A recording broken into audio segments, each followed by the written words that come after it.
Welcome back to our budget tip Saturday. These are just turning into Saturday at 9 a.m. videos, and I like that. That's something I can count on every week. Yes, I don't want to set myself up for failure, but what did you guys think of last week's tip? To keep track of how much you're spending, to be aware on like entertainment and gas and groceries, and how did that go? How much were you spending? Were you shocked? Were you kind of not shocked because you've been working your budget for a while? And so anyway, I'm curious. I definitely was aware a lot more of how much I went above our budgeted items. Like Tennessee got sick this week and we didn't have copay money, so that was something that had to come from something, our emergency fund. And just, I was really, we could go out with our family or we could stay home.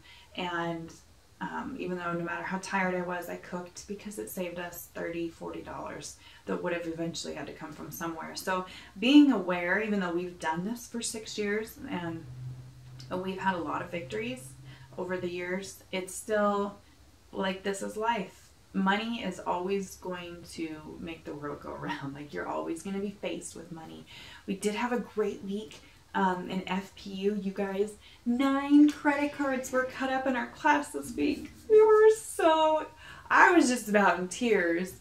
Just talking about it makes me just get all choked up, but they're just, couples were committing to changes that maybe they've never committed to before. And a lot of them could relate to our story, our marriage story, and what it was like before we took FPU, and how hopeless we felt. And so for them to just, one couple was like, here's 4 credit cards, I am ready. We passed our jar with our scissors around, and people just, it was a huge moment for every couple that cut up cards, or personally, some didn't have their spouses there, and they did it and committed to it. So FPU is going fabulous. We're going into our 5th week.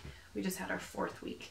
And so it's going fast, but we're loving it. And anyway, so yes, so the challenge for this week, is tax returns. It's like tax return season, possibly, or you owed, which, sorry if you owed. We still have kids, so we usually get a pretty nice tax return. We've maxed out our deductions and we still get a tax return. Dave Ramsey says you should not get a tax return because then the government is making interest on your money, which we totally agree. But in our situation, we're a little different. We've maxed out our deductions and we still get a tax return. So the question is, what are you going to do with your tax return? So I want you to have a plan. This week's budget tip is to have a plan for your tax return, and leave it down in a comment down below what you plan to do with it. Because I will tell you, our old selves, back before we took FPU in 2009, we would get, not kidding you, there's no facade, remember, it's totally real. We would get our tax return and we would pay off that year's credit card bill. And then as soon as we pay off that credit card bill, we'd start racking it up again for the next year. And we would just be like, oh, we'll pay it off, for our next tax return. So we were racking up debt, we were buying cars we couldn't afford, and we had student loans and credit cards because we owed more on our credit cards than what our tax return gave us every year. So our debt was just out of control and still climbing. And I'm just like, man, if we had paid down, we could have paid down student loans so much faster if we took our tax return and put it towards that, or learned to pay cash for cars with our tax return. So just be aware of what you're doing with your tax return. That's me loving on you and holding you accountable.